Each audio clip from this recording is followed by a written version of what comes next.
Good afternoon and welcome to the Asian Midday Marketwatch. Our guest today is Kelvin Wong, market strategist at CMC Markets. Kelvin, hi, good to see you on this Thursday. Hey, hi, Brian. Good to see you also. Yeah, it's Thursday and it's Friday soon. Yes, everyone is already starting to look at the holiday season. But before Oh, yeah. we get your insights, let's take a look at first crypto markets and then we'll take a look at regional stock markets. We'll start with Bitcoin, which is at 48,739.7. It's up 1.03%. Ethereum is above the 4,000 mark. It's 4,007.13. It is up 3.9%. Now, let's take a look at regional markets, starting with the SGX. The SGX is at 3,120.95. It's up 0.19%. If we look at the KLSC, it's at 1,485.04. It's up 0.15%. Shanghai is at 3,658.88. It's up 0.31%.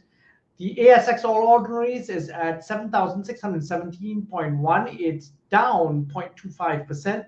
The Nikkei is at 28,986.5. It's up quite sharply 1.85%. The Hang Seng is at 23,271.87, down 0.62%. Rounding up the numbers, we've got the Kospi, which is at 2,998.09. It's up 0.29%. Kelvin, what's your view on market performance across Asia today?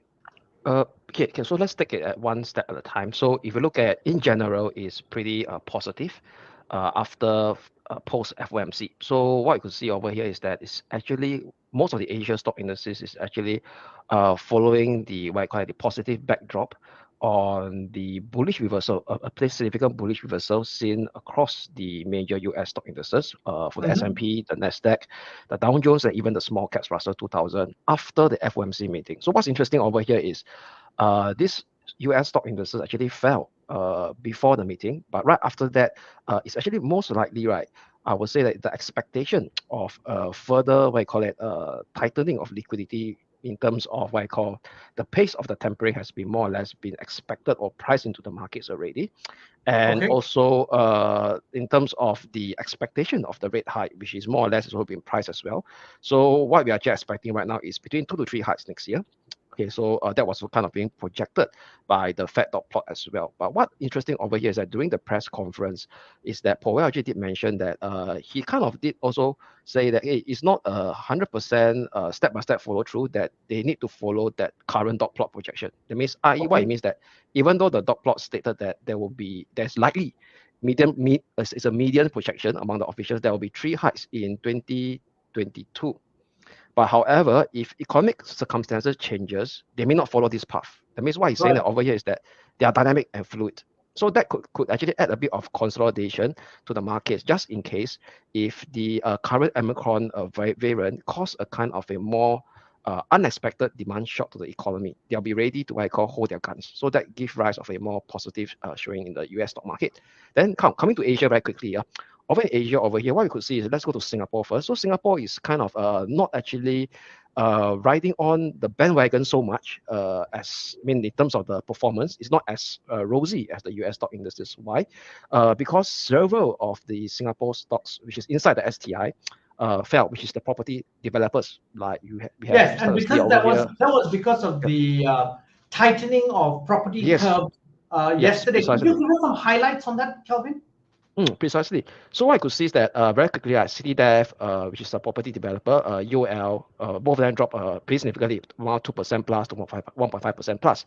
So what you could see over here, the Singapore government actually came in very timely to actually kind of tighten the screws of the property market, which is kind of red hot at this moment in time. So we start to see what I call property prices going 10-year, 5-year high, even the resale HDB prices as well. So what you could see over here is that the Singapore regulators are pretty much concerned going forward next year. Why? So as we know that developing nations, central banks are getting more or less hawkish, the hawkish tilt. That means what we see over here is, i.e., interest rate going to creep up, either faster or slower, but they're going to creep up. The momentum, the directional movement is up. It's either less steep or more steep. Okay. So with that in mind over here is that given the last few years, we start to see a lot of mortgages that is being taken up by the homeowners, and even potentially there could be a bit of speculation in the property market as well. So that's why we start to see the resale market in terms of the second or home third buyer, the levy actually jumped quite significantly. So this is to prevent what I call a signal to say, hey, we are watching. We do not want to see a bit of what I call property flipping that is going, that could be that may actually starts to be in place in the market if the prices keep going up higher and higher. Then also another one of hand over here is that because the property market in Singapore is kind of we are allowed to take up what I call loans offered by banks. So these loans offered by banks are actually tied to floating rates. All right. So by introducing this measure now over here, is actually it could lessen the potential burden of what I call repayment of the monthly installment if one start to take up too much loan to actually purchase the property going forward. So it's a kind of a measure, cooling measures to prevent further speculation. If that's going to happen, there could be a burst in the property bubble. So that is the negative demand shock. Yeah. On the other hand, is Sorry, yes. go ahead, Kelvin. Yeah. So on the other hand, right, is to kind of cushion the social impact of it, the negative impact of it. So just in case, if interest rate go up too much, we also do not want to see so many mortgage delinquency that comes into the Singapore market. Yeah.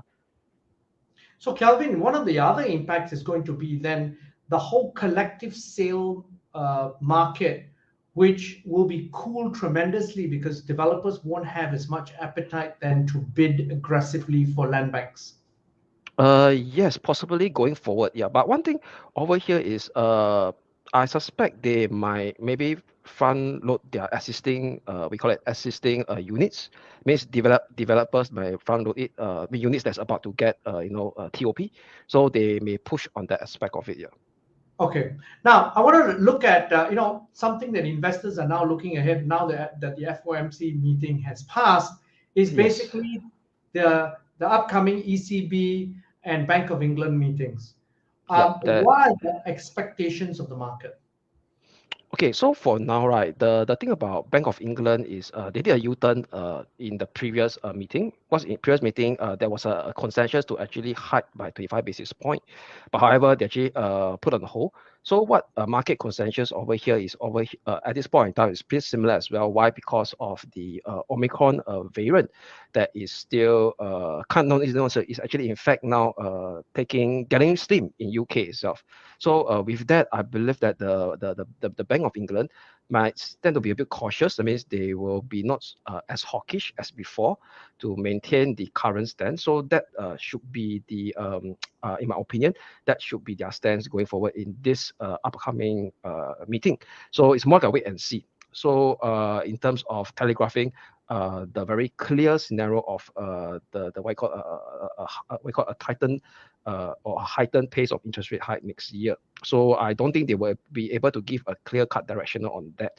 Then going for what's important about ECB is pretty interesting because ECB, right, before this meeting, in fact, this meeting officially, they will release their so-called their dot plot as well. That means their economic projection going forward in the next 2 or 3 years. So what's interesting over here is that there's a media report saying that certain officials kind of give a bit of headway to the media, saying that that report itself actually forecasted that projection report forecasted inflation zone in the eurozone, the entire eurozone, to be below 2% target, below ECB inflation 2% target. So that is the target, both in 2023 and even 2024. So what you're seeing over here is that projection actually implied that the current heightened inflationary rate in ECB right now. So if you look at ECB inflation rate right now, we're talking about the inflation rate that includes energy prices is actually 4.9%. It's pretty high. Do you want to share any sort of slides or anything, Kelvin? Yeah, sure. Maybe very quickly, I just show this particular graph where I actually showcase the rate of increase in eurozone CPI inflation rate. This including energy price. So it's 4.9%. So if you look at from a long-term perspective, right, it's more than 10 years. It's close to more than 10-year high. So what ECB projection, right, what they're expecting is that, hey, they're actually expecting inflation rate to be temporary if they believe that the projection holds true. So with that, right, during the press conference, I believe that the ECB president, Lagarde, she will be given this ammo, stating that, hey, since inflation is kind of, transitory, we may not be so hawkish as Fed. That means they Okay. will be in no hurry to reduce their tapering process. So with that in mind, right, by right, we should start to see the euro dollar, that means the euro versus the dollar weakening against, means the euro weakening against the dollar. But if Yeah. you could look at the chart, right, because sometimes it's always good to look at how the sentiment plays out in terms from a technical analyst perspective.